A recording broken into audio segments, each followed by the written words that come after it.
Yes, there was a round of applause. And our final speaker for this session is Sally Roberts from the Scottish Government.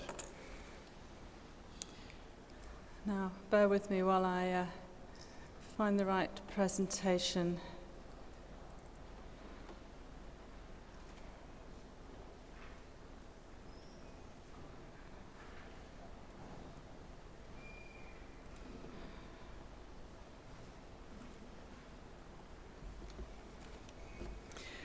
Okay, well, good afternoon. I'm Sally Thomas, and I head the Land Use and Biodiversity team at Scottish Government. I'm very pleased to be here this afternoon to talk to you. Now, I'm going to cover four main things, time permitting, this afternoon. Firstly, just to give a quick canter through some of the policy context of the work that we've been doing in Scotland. Jessa has touched on much of it already, so I won't dwell on that too long. To look at some of the activities, the range of activities that there are across Scotland, and a piece of work that we did to try and bring that information together. To focus in on one of those projects, which is the Castle Stirling project, a demonstration project in the centre of Scotland, and then to look at the Land Use Strategy pilot projects, which are underway, which started earlier this year. So just briefly on the policy context, really, just as I say, touched on much of this already. But I think it's quite important that we put the work that we're doing in Scotland into context, and there are two key policy documents, really, which I'd just like to highlight. The first of these is the Land Use Strategy, and I know Wales is ahead of many of us in many things, but I think actually we're in the lead on this one, I'm afraid to say, in Scotland. Land Use Strategy, we know it's unique in the UK, and we think it's certainly the first of its kind in Europe. It sets the Scottish Government's strategic policy direction on land use. It was published in March of 2011, and it stems from the Scottish climate change legislation. And it's important because it signals really quite a fundamental shift in Scottish Government thinking towards integrated land use and towards the use of an ecosystems approach. And this, you can see, is the vision, which is the vision for 2050 contained within the strategy. It has three objectives, as Jessa mentioned. These are highlighted in full here. What I would also, I suppose, draw your attention to in the strategy is that, as well as these three objectives, there are three what we call shifts in approach. These are not hard and fast actions. They are changes in the way we do business, which we would like to see coming about as a result of people applying the principles of the land use strategy. And those three shifts in approach are delivering multiple benefits, partnerships with nature, and linking people to the land. And they're very much about how we do business, how we make things happen. Now, the second policy document is the refreshed Biodiversity Strategy for Scotland, published in June of this year. It's Scotland's response to the HE targets. It sits alongside the 2004 strategy, and the two documents together form our biodiversity strategy in Scotland. It builds very much on the thinking in the land use strategy, in that it's thinking about ecosystems and the use of an ecosystems approach. So we're focusing less on individual species and habitats and more, I suppose, on those species and habitats within the context of the wider ecosystem. Three policy aims within that document: protect and restore biodiversity on land and in our seas and supporting healthier ecosystems, connecting people with the natural world for their health and well-being and involving them more in decisions about their environment, and maximising the benefits for Scotland of a diverse natural environment and the services it provides, contributing to sustainable economic growth. We've also published a couple of information notes which you might like to check out on our website. The first of these was published back in 2011 and is, I suppose, a general introduction to applying an ecosystems approach. And the second is aimed mainly at community planning partnerships and focuses on green infrastructure. I think it's fair to say, though, that in preparing those information notes, and indeed in the work we've been doing more recently on the biodiversity strategy, that we certainly see that there are, I suppose, three key steps to take. Considering how natural systems work, taking account of the services that ecosystems provide to people, and lastly, involving people. And these really, I suppose, are our attempt to boil down those 12 principles into three easy-read messages. So, we wanted to have a look at having got the right words, well, we think the right words, in more or less the right places and hopefully in the right order. We wanted to have a look at whether actually that was translating into activity on the ground in Scotland. So we decided we would have a look, last year we'd have a look at what types and what range of activities there were in Scotland for different organisations and groups applying an ecosystems approach in their locality. So we contacted around about 50 different organisations, local authorities, agencies, NGOs, the community land trusts, a whole variety really, to find out what they were doing, whether they were using an ecosystems approach. We supplied them with a template, but we didn't want to be too directive, so we didn't want to say, this is what we think an ecosystems approach is and looks like, so if yours project doesn't look like that, we don't want to hear about it. We said, if you think this is what you're doing, please tell us about it. And we had about 25, 26 or so organisations respond, which was great. And some of those project case studies have now been written up, and you can access those on the Ecosystems Knowledge Network. This, I was going to just look at some analysis that we did as well of those projects which responded, which I'll go through fairly briefly in a moment. But this map, I'm not sure whether you can read the locations of the project, but this map gives you an idea of the spread across Scotland of those different projects. Some of them quite large in area. Those are the hatched areas, the shaded areas, and some of them quite small localities represented there by the dots. I think what it does show, though, is there's actually quite a fair proportion of Scotland that's been or being touched in some way by an ecosystems approach, which is very encouraging. When we looked at the drivers for these approaches, we found that where there was a single driver, the single focus by and large was on climate change, but many of these projects, they had multiple policy drivers behind them and very much so on policy integration. There were three main types of approach in the projects happening across Scotland. Community-based approaches tended to focus on engagement. Community engagement is a key focus aspect of the project. The research-based projects involved communities a lot less and tended to be often quite data and monitoring driven. And in some projects there was an identified conflict or problem which people had come together to try to resolve. A whole range of tools actually which people were using. The SNH toolkit there, talking about our place, highlighted and used by a number of projects. Planning guidance was being used by some local authorities, and a whole range of different methodologies were being developed as well. And primarily three scales at which people were undertaking the work: the farm unit, at a catchment scale, or at a county scale across Scotland. So one of those projects which I'd like to highlight is the Castle of Stirling project. You can find out more information about that either on its own website or again through the Ecosystems Knowledge Network, through their directory. This is a view looking from Stirling Castle out towards the Castle of Stirling. And this project came together as, I suppose, a desire from Scottish Natural Heritage, from SEPA and from Scottish Government to demonstrate how an ecosystems approach can be applied in practice to improving the benefits for people and for nature. And it's one of a number of different pieces of work, and the land use strategy pilots, which I'll come to in a moment, are another area of work. These are the project ambitions.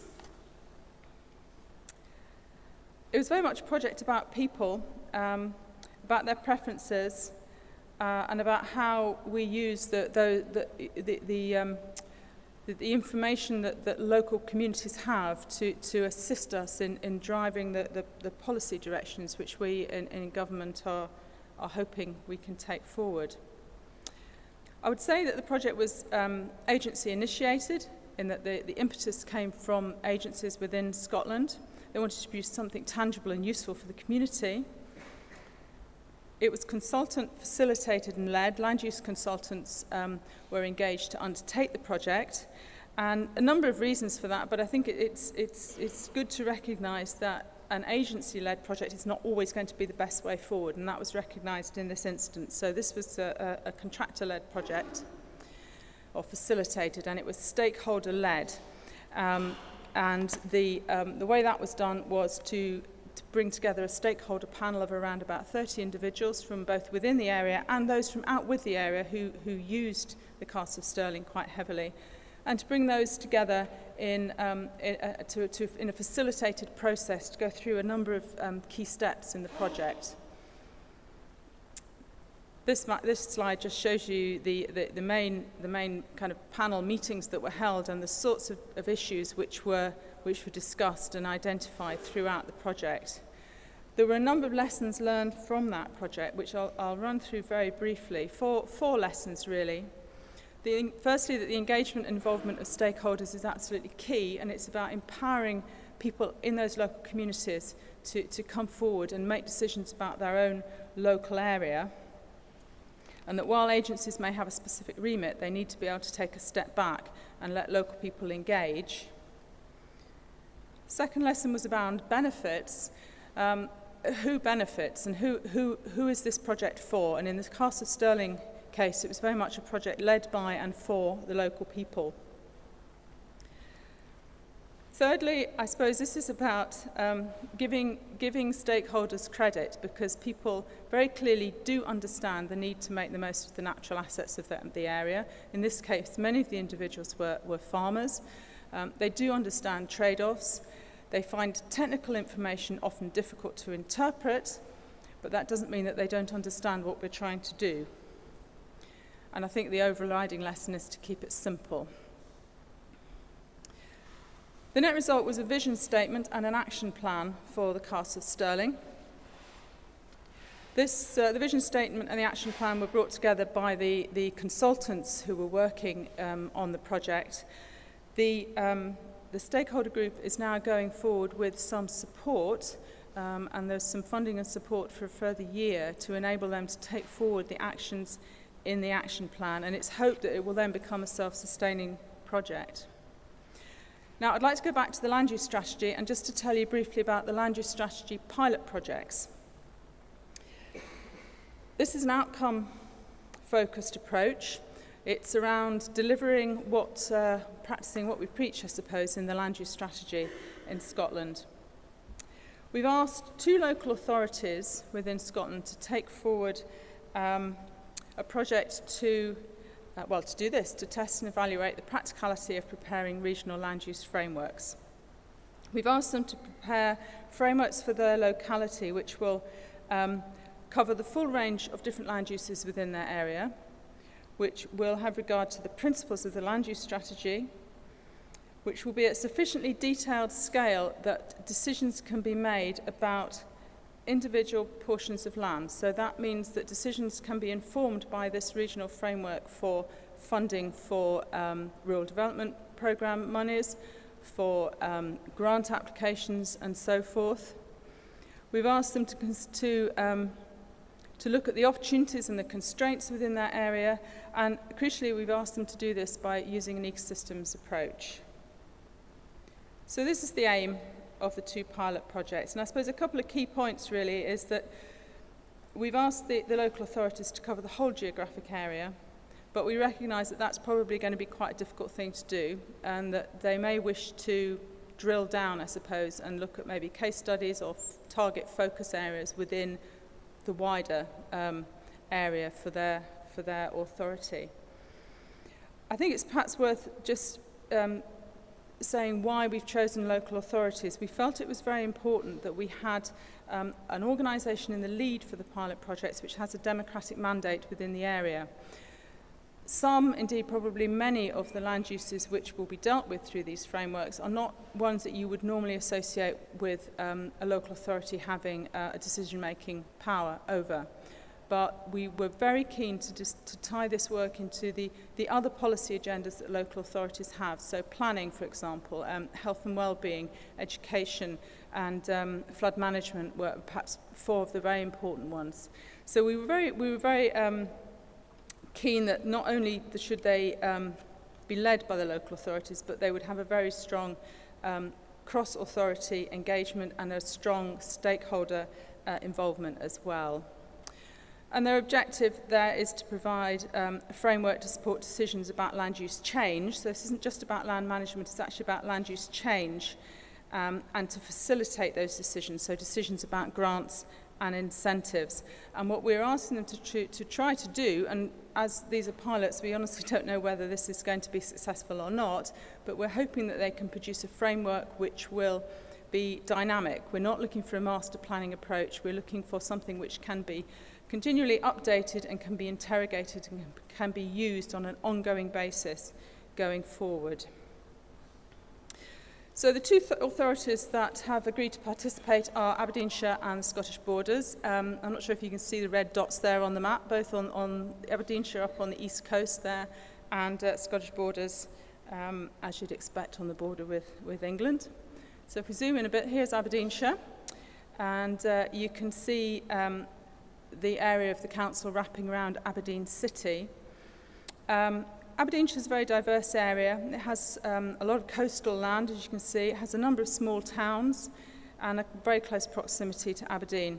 There are a lot of pressures for forestry and onshore wind development, and the characteristics of the land resource are really very varied.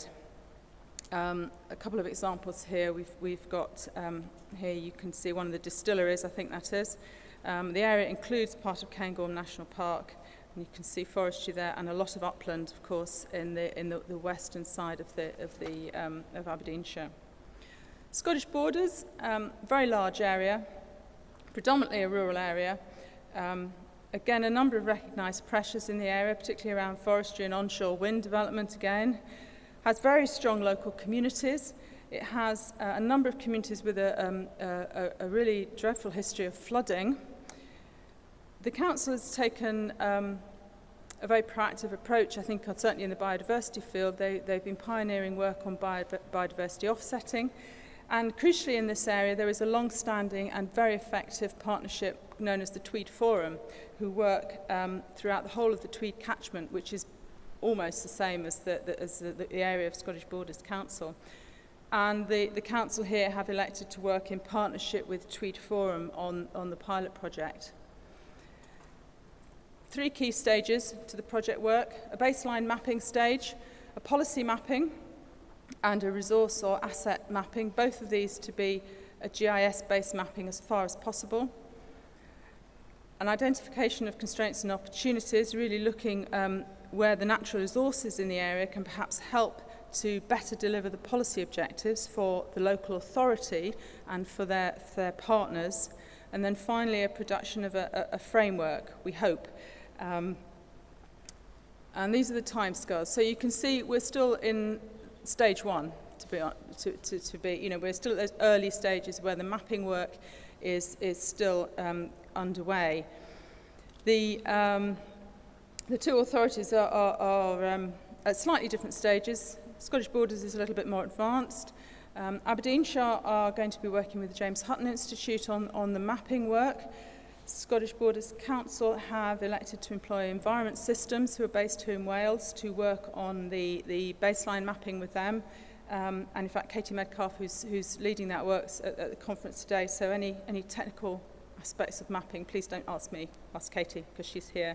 I thought I'd just show you some of the mapping and the data work from the borders, just to give you an idea of the type of work that's underway at the moment. So looking at the NEA classification, looking at the type of service it is, this is soil carbon storage. These are the types of data sets that we're beginning to look at, or I should say the borders are beginning to look at.